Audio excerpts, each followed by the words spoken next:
Oli ku Franklin Media, mwebale kwekuumirako. Nyongera okwebazamu mwenna abasubscribinga ba mikwano mukola kyamaanyi, ate era wamu nyongera okwebazamu mwenna abalikinga namwe mukola kyamaanyi. Nyongera okusaba nti buli mupya atweyungako teweerabira kunyiga ku kipeesa ekyo ekya red wansi awo, teweerabira ku subscribinga ate wamu n'okunyiga akadde okusobola okumanya buli story empya ebeereze.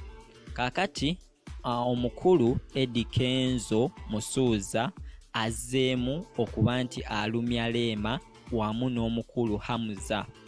Omanyi bagamba ng'ogoba musajja munno olekamu aganaakuzza, nti Hamza ng'awasa Leema yalaga nnyo nti w'amaanyi, n'asharinga ebifaananyi n'alaga buli kimu ng'agezaako kulumya Eddie Kenzo, naye ebyo byonna byabaawo era twabiraba.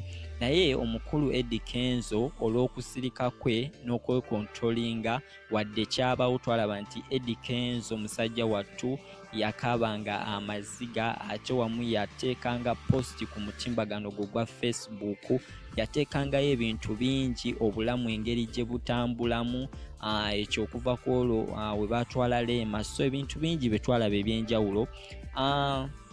Olunaku ne lutuuka omukulu Eddie Kenzo n'agenda mu Ivory Coast okuperforminga, kalantini n'emusanga eyo, kalantini yamusanga eyo lockdown, era nga eyo gyali n'essaawa zino amazeeyo kati wenjogerera emyezi 4.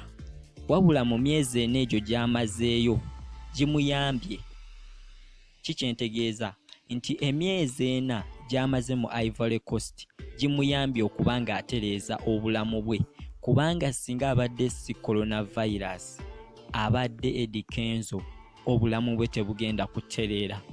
Ng'essaawa zino bw'omulaba bwafaanana, nga bw'olaba ebifaananyi ebyo, nga bw'olaba ekifaananyi ekyo, essaawa zino bwafaanana, obulamu bugenda mu maaso.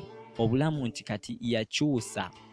Ebbanga lyonna lyamaze mu Ivory Coast akyusizza embeera ye, era nga kati bingi byakyusizza mu bulamu bwe. N'enfaanana gye yali afaanana luli ate si gy'afaanana kati, n'engeri gye yeeyisaamu ate si gye yali yeeyisaamu luli. So waliwo ekintu ky'olaba nti kikyuse ku Eddie Kenzo okuva kalantini bwe yajja, ne pressure Hamza gye yamuteekangako ey'okuba nga posti buli lunaku, ng'ateekayo posti ng'ali ne Leema, pressure. So ebyo byonna byakendeera tebikyaliwo. Omukulu ono yasharinze ebifaananyi bino nga bw'obiraba, era ne tusaawo ne tugamba katujje tubayo ku story ku bifaananyi bino, engeri gye twabitunuddemu ne twetegereza n'engeri emabega omukulu ono gye yali afaanana, na bulamu yali abutambuza atya, ku mbeera gye yalimu ebiseera ebyo 2019 awo ng'aggwako. Naye kaakati bw'olaba embeera gy'alimu nti ali fine, takyalina buzibu bwonna, yatula wansi n'akakkana, n'asala puleesa, n'akkiriza n'amanya kino kyabaddewo, nina okutambuza obulamu bwange, I have to move on, nina otambuza obulamu bwange okuba nti bino byonna mbimalawo ne biggwa.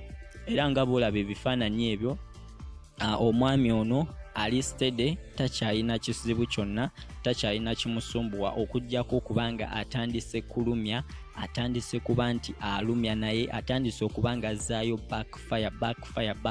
backfire. Okitegeera kyekyo kyenkugambye nti bw'oba ogoba musajja munno olekamu aganaakuzza. Omukulu ono twalabye nti emabegako yavuddeyo bambi n'ayamba omwami ayitibwa Yusufu bali luno.